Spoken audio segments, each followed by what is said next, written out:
pour arriver au Sénégal propre que nous appelons de nos vœux, chacun doit balayer devant sa propre porte, devant son entreprise, devant son domicile. Et ensemble, nous parviendrons à une mobilisation nationale pour des maisons propres et des espaces, des quartiers propres, des espaces publics propres. Pour ce faire, nous devons changer de paradigme et nous convaincre une fois pour toutes que l'insalubrité et l'occupation anarchique des espaces publics constituent encore des défis majeurs pour notre pays. Nos paysages et cadres de vie sont altérés par les effets néfastes des déchets divers, des eaux usées, du fléau du plastique, des pollutions d'origine multiple et des nuisances de toutes sortes. Cette situation, naturellement, impacte négativement l'image de nos villes, de nos quartiers, de nos villages.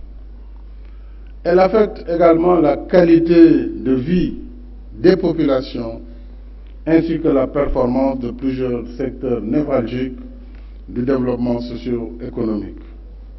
À cela s'ajoute une urbanisation mal maîtrisée et nos nouvelles habitudes non viables de production et de consommation.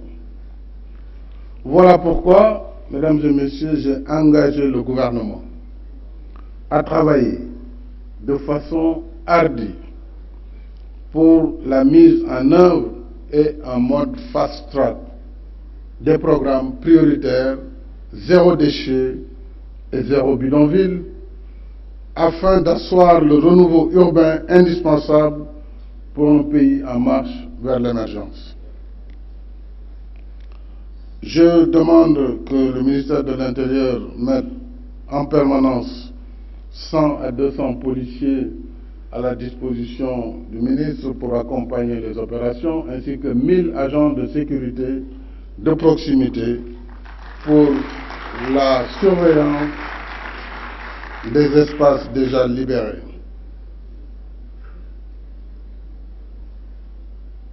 Je voudrais également dire que le sens de la présente campagne nationale de promotion de la propreté, c'est justement d'asseoir le renouveau urbain,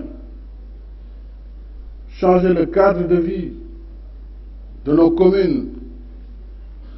Tout le monde sait qu'au lendemain des indépendances, les citoyens respectaient encore les recommandations et les règles de l'hygiène publique. Pourquoi maintenant, 60 ans après, nous promouvons nous-mêmes l'anarchie dans nos habitations?